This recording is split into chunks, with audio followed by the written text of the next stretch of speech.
तो गरीब अमीर होके सुख भोगेगा, और भाग्य में दुख है तो अमीर गरीब होके दुख भोगेगा। बोलो हाँ, बात सही है। किसने सोचा था कि हरिश्चंद्र को बाजार में बिकना पड़ेगा, पर समय तो किसकी बोली कब लगवा दे। हाँ, समय को भरोसो कौनी,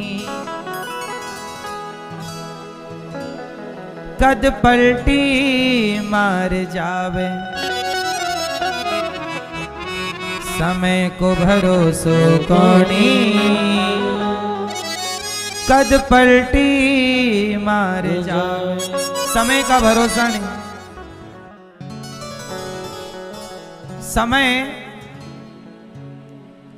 समय को भरोसा कहाँ है।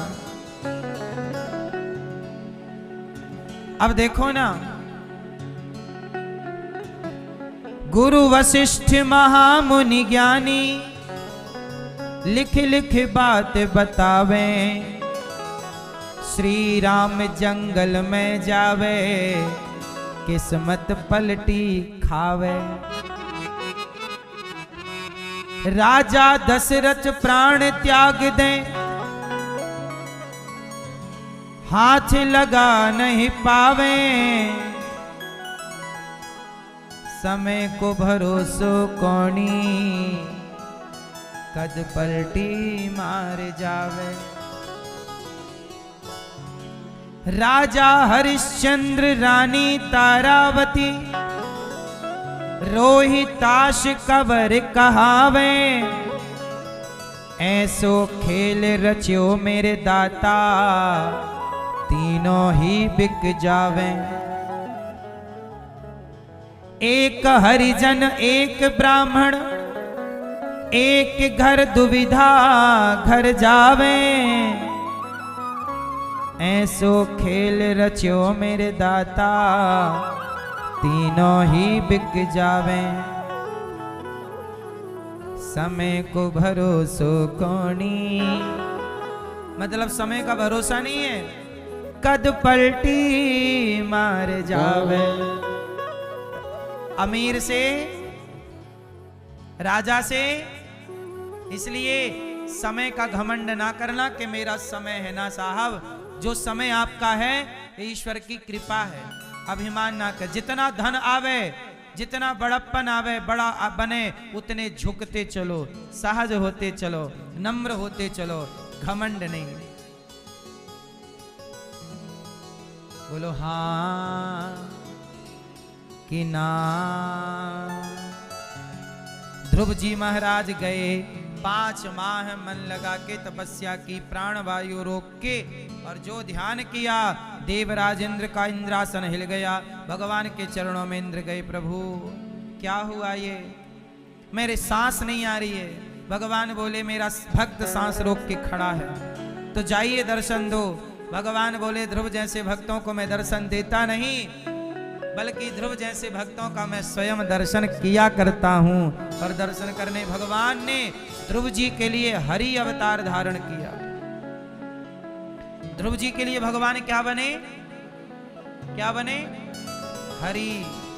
और हरि अवतार लेकर भगवान ने ध्रुव जी की रक्षा की, ध्रुव जी ने दर्शन किया। अच्छा, ध्रुव जी स्तुति करना चाहते हैं पर पढ़े लिखे तो है नहीं। तब भगवान ने शंख का स्पर्श गालों में कराया, ध्रुव जी को दिव्य ज्ञान हो गया। अच्छा एक बात बताओ, भगवान ज्ञान देना चाहें तो मूर्ख भी ज्ञानी हो सकता है कि नहीं। मूकम करोति वाचालम पंगुम लंघयते गिरिम यत्कृपातमहं वन्दे परमानंदम माधवम। भगवान कृपा करें तो गूंगा भी बोलता है और लंगड़ा भी पहाड़ लांघ जाता है। क्यों? कृपा। अच्छा मैं ये एक बात बताओ, कहते हैं ना भाग्य में होगा तो मिलेगा। सबसे बड़ा क्या है? आप लोग रोटियां खाते हो? क्यों भैया? अपने भाग्य की ही खाते हो कि किसी और की? जोर से आप लोग बताओ, रोटियां भाग्य की खाते हो कि नहीं? भाग्य से ऊपर कुछ मानते हो कि नहीं?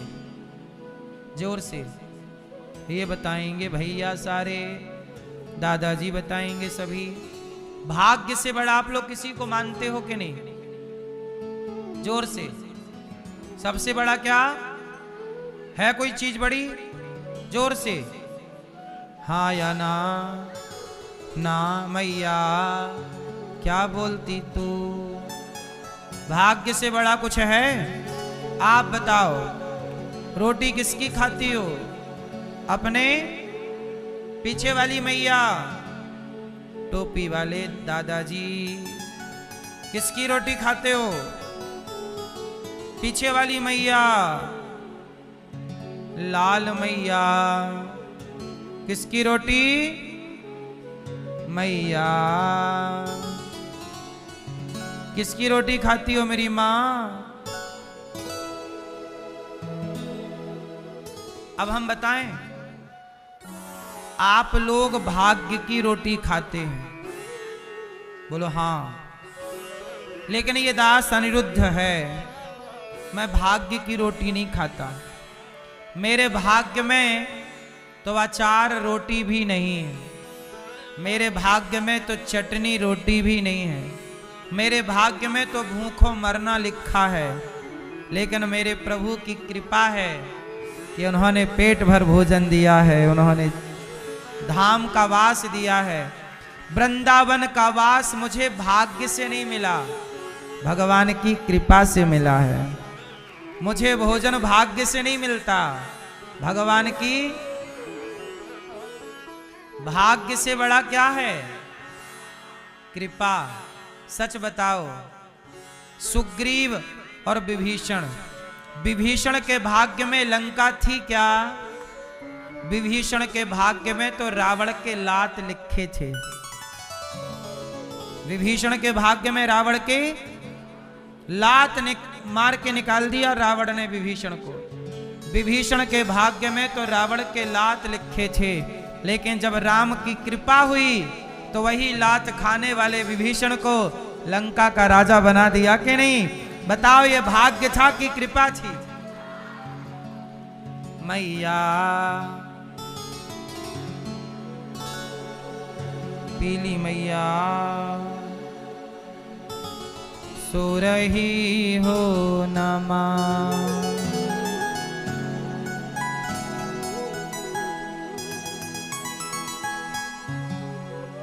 रात को क्यों नहीं सोती हो? हैं?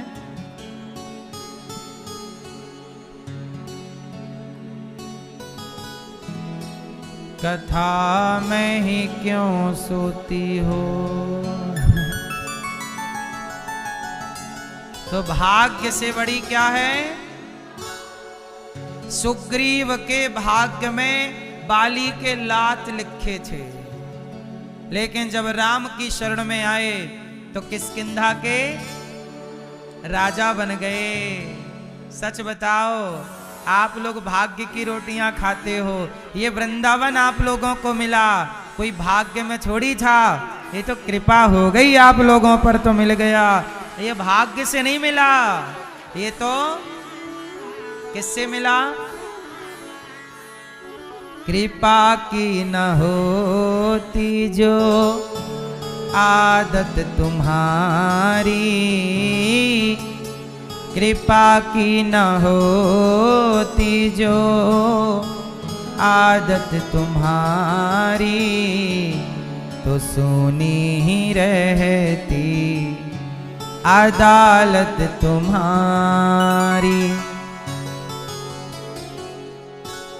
गरीबों के दिल में जगह तुम न पाते, तो किस दिल में होती हिफाजत तुम्हारी,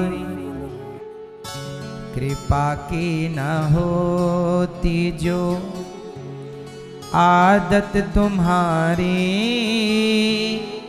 तो सुनी ही रहती अदालत तुम्हारी, कृपा की न होती। तो भगवान की क्या पाओ, इसलिए भगवान की कृपा, सदा उनके आश्रित रहो बस। जब कृपा होती है तो क्या कहते हैं, जब ईश्वर देता है तो देने वाला जब भी देता देता छप्पर।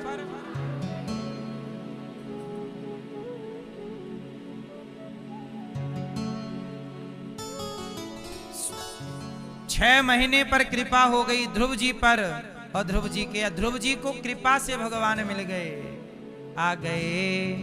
कहो बेटा क्या चाहिए।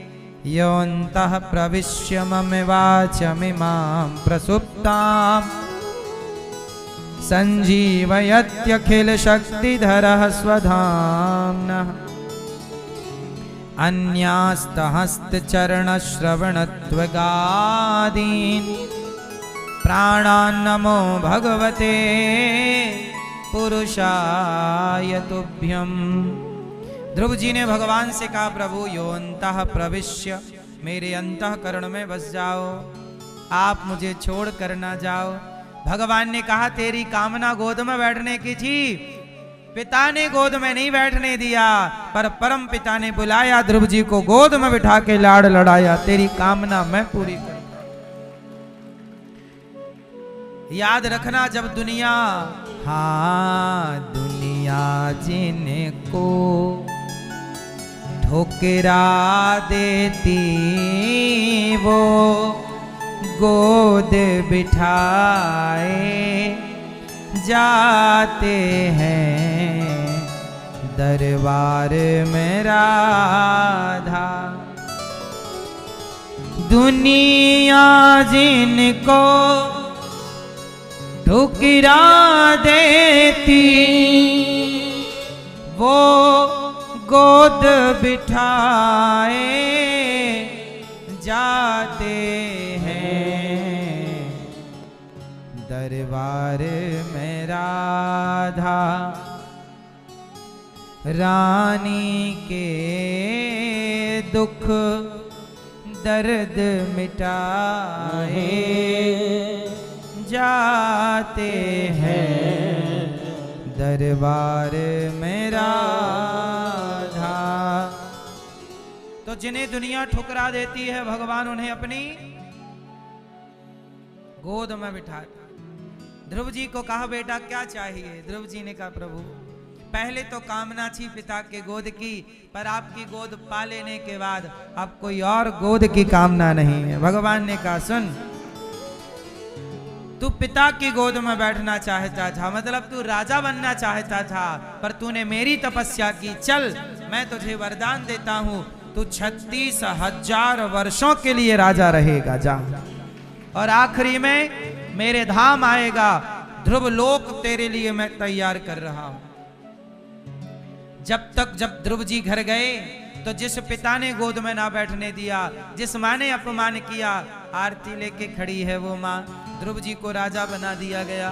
ध्रुव जी का विवाह हुआ, जीवन में गृहस्थ में रह के खूब सुख लिया, आनंद लिया, और आखिरी में मृत्यु के सिर पर पांव रख के सात शरीर ध्रुव जी भगवान के धाम चले गए। ध्रुव जी कहाँ गए? आज भी ध्रुव तारा बन के चमक रहे।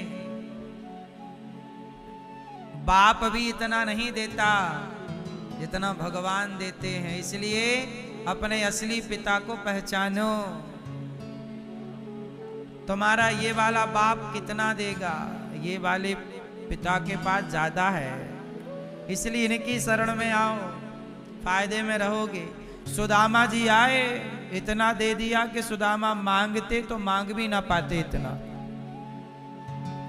बोलो हाँ, मुझे तुमने दाता बहुत कुछ दिया है मुझे तुमने दाता, बहुत कुछ दिया है तेरा शुक्रिया है, तेरा शुक्रिया। मुझे तुमने दाता बहुत कुछ दिया है तेरा शुक्रिया है, तेरा शुक्रिया। मुझे है सहारा तेरी बंदगी का, है जिस पर गुजारा मेरी जिंदगी का। मिला मुझको जो कुछ तुम्ही से मिला है, मिला मुझको जो कुछ तुमसे मिला है तेरा शुक्रिया है, तेरा शुक्रिया। आप लोग कभी भगवान को धन्यवाद देते हो कि नहीं, कि केवल शिकायत, हे भगवान ये नहीं दिया, हे भगवान ये नहीं दिया। किया कुछ नहीं मैंने, शर्मसार मैं हूं, तेरी रहमतों का तलबगार मैं हूं। दिया कुछ नहीं बस लिया ही लिया है, किया कुछ नहीं बस लिया ही लिया है तेरा शुक्रिया है, तेरा शुक्रिया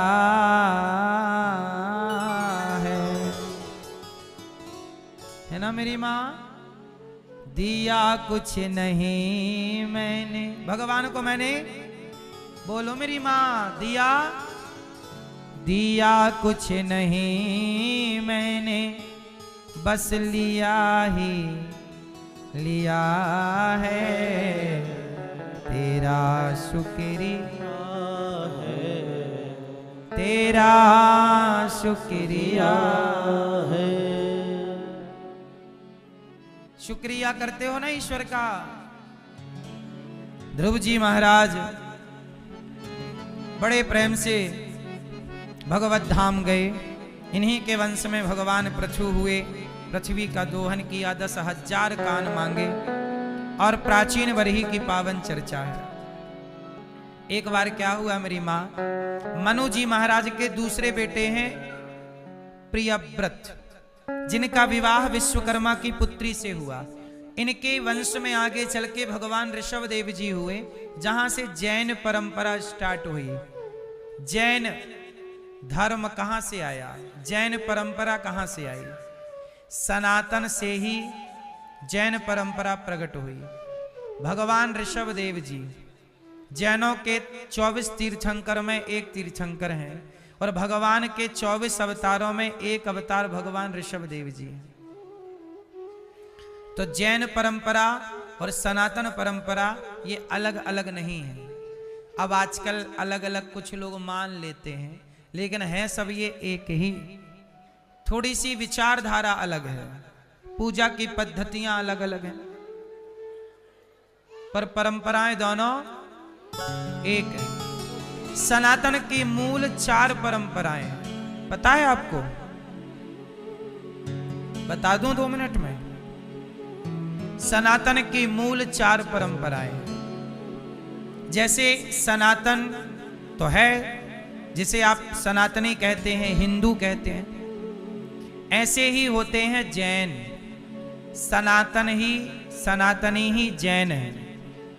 सनातन की एक धारा जैन है। उस सनातन की एक दूसरी धारा सिख है। जो सिख भाई हैं वो सनातन की ही एक धारा है, क्योंकि गुरुवाणी में भी कई बार भगवान राम का, कृष्ण का, भगवान विष्णु का, हरि का नाम भी मिलता है और जिक्र भी मिलता है। बोलो हाँ। और हमारे सनातन में मूल क्या है? प्रणव, ओम। बोलो हाँ। तो जैनों में भी ओम है। जैनों में भी क्या है? ओम। वो ओम को मानते हैं, प्रणव को। और सिख भाई भी ओम को मानते हैं। आपने देखा होगा सिखों के गुरुद्वारा में ओम बना रहता है। बनाने का तरीका अलग है, पर है वो ओम। तो सनातन की एक धारा है जैन, एक धारा है सिख।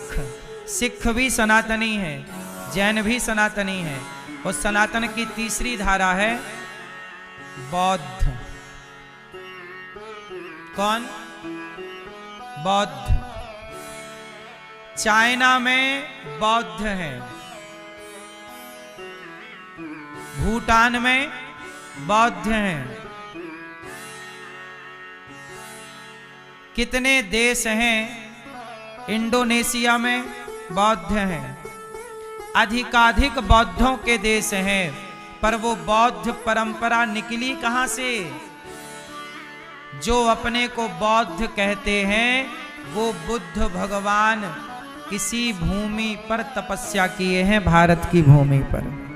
सनातन की ही एक धारा है बौद्ध। अब बौद्ध लोग अपने को सनातन से अलग कहने लग गए कुछ लोग, जबकि मूल में क्या है? सनातन। सनातन से निकली ये व्यवस्थाएं रही हैं। जैसे एक बेटे के बंटवारे, एक बाप के 4 बेटे होते हैं तो बंटवारा हो जाता है। ऐसे ही सनातन इतना विशाल था कि बाद में सबने बंटवारा कर लिया कि हम ये बन के रहेंगे, हम जैन बन के रहेंगे, हम सिख बन के रहेंगे, हम बौद्ध बन के रहेंगे। तो ये चारों मूल सनातन की विचारधारा है। कुछ कुछ बातें अलग हैं, लेकिन मूल सनातन है। जड़ क्या है सबकी? सनातन। इसलिए आप देखो कि हिंदुओं पर जब जब खतरा आया, सनातनियों पे जहां जहां जब जब खतरा आया, तो जैन, सिख और बौद्धों पर भी खतरा आया। जहां हिंदू सुरक्षित है वहां जैन, बौद्ध और सिख सुरक्षित। उदाहरण से देखो बांग्लादेश। बांग्लादेश में क्या जैन सुरक्षित हैं? क्या बौद्ध सुरक्षित हैं? क्या सिख सुरक्षित हैं?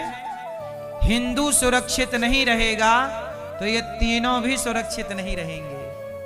क्योंकि पेड़ की जड़ सुरक्षित है तो पूरा वृक्ष सुरक्षित है। ये सनातन जड़ है। यदि सनातनी पाकिस्तान में देख लो, पाकिस्तान में हिंदू सुरक्षित नहीं तो सिख भी सुरक्षित नहीं, जैन भी सुरक्षित नहीं। पाकिस्तान में भी कभी उस धरती पर, चूंकि भारत का ही तो टुकड़ा था, तो वहां भी गुरुद्वारे हुआ करते थे। आजादी से पहले वहां भी जैन मंदिर हुआ करते थे, बौद्ध मंदिर हुआ करते थे, हिंदुओं के मंदिर हुआ करते थे। हमारी हिंगला शक्ति पीठ वहीं हुआ करती थी। लेकिन अब आजादी के लगभग 70 साल देख लो उठा के कि क्या बचा इन 70 सालों में? एक भी जैन मंदिर नहीं बचा पाकिस्तान में, एक भी बौद्ध मंदिर नहीं बचा, और गुरुद्वारे तो नाक के बराबर कहां है। इसलिए सनातन की ये 3 धाराएं हैं। इसलिए हम सब चारों मिलकर के रहेंगे तो ठीक रहेगा। पर यदि आपस में यदि मन मुटाव, मतभेद, मनभेद रखेंगे तो हम सबका नुकसान है। क्यों जी? बात सही है। तो भगवान ऋषभदेव जी से बात चली तो यहां भगवान हमारे ऋषभदेव जी के विवाह इंद्र की पुत्री जयंती के साथ हुआ था। इनके 100 पुत्र हुए भगवान ऋषभ देव जी के। सबसे बड़े का नाम भरत। भरत जी सब छोड़ के गंडकी के किनारे चले गए। भरत जी ने सब छोड़ दिया, पर आखिरी में उनका मन एक मृग के बच्चे में लग गया। और मृग के चक्कर में जब मृग में लगा, मृग का चिंतन करते करते मरे। तो यमराज जी ने कहा आप मृग का चिंतन करते आए हैं, इसलिए आपको मृग की योनि में जाना पड़ेगा। आप लोग मैया सुन लो, मरते समय आपका मन जहां लगेगा, जैसी मति होगी वैसी गति होगी। मैया आप लोग अगले जन्म में क्या बनना चाहती हो? क्या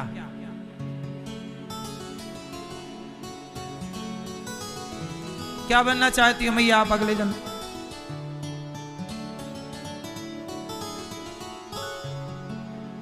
मैया आप क्या बनोगी लाल मैया अगले जन्म में? पप्पू की अम्मा फिर आओगी संसार में? आओगी कि नहीं? अगले जन्म में क्या बनोगी? क्या? हे मेरी माँ, आप क्या बनोगी अगले जन्म में? भैया आप लोग क्या बनोगे? मानव जीवन पाए हो और यदि मोक्ष नहीं पाए तो आप बड़े नुकसान में चले जाओगे। फिर जन्म लोगे, फिर यहाँ के लाते बातें खाओगे, कब तक उलझोगे चक्कर, कब तक काटोगे? इसलिए किनारे लग जाओ। एक आदमी सड़क के बीच में साइकिल चला रहा था। ट्रक वाला पीछे से आया, ए साइकिल किनारा पकड़, मरेगा, बीचों बीच चल रहा है। साइकिल वाला साइकिल छोड़ा, हरिद्वार चला गया। लोग पूछे काहे आ गए? बोले ट्रक वाले ने ज्ञान दे दिया कि बीचों बीच चलेगा तो मरेगा, किनारा पकड़। तो मुझे लगा समय हो गया है किनारा पकड़ने का, सो किनारा पकड़ लिया। अब जिनके बाल सफेद हो चुके हैं, सच्चाई तो यही है कि उन्हें किनारा पकड़ लेना चाहिए, लेकिन वही लोग बीचों बीच चल रहे हैं।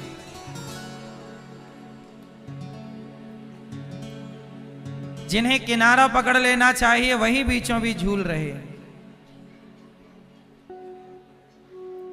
ऐसे में ना इधर का रहा ना उधर का रहा,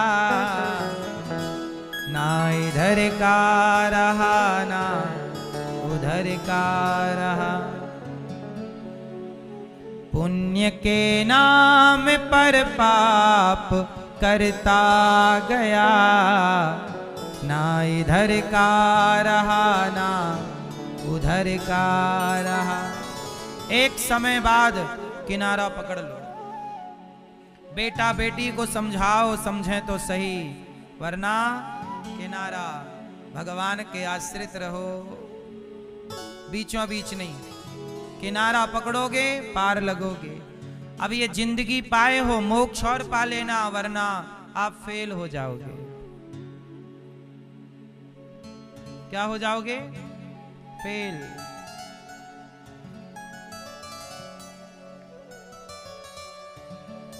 अनमोल तेरा जीवन,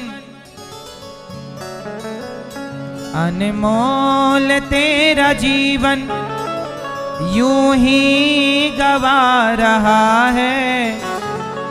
किस ओर तेरी मंजिल, किस ओर जा रहा है। अनमोल तेरा जीवन, अनमोल तेरा जीवन यूं ही गवा रहा है। किस ओर तेरी मंजिल, किस ओर जा रहा है। सपनों की नींद में ही यह रात ढल न जाए, पल भर का क्या भरोसा, कहीं जान निकल न जाए। गिनती की है ये सांसें, बोलो, गिनती की है ये सांसें यूं ही लुट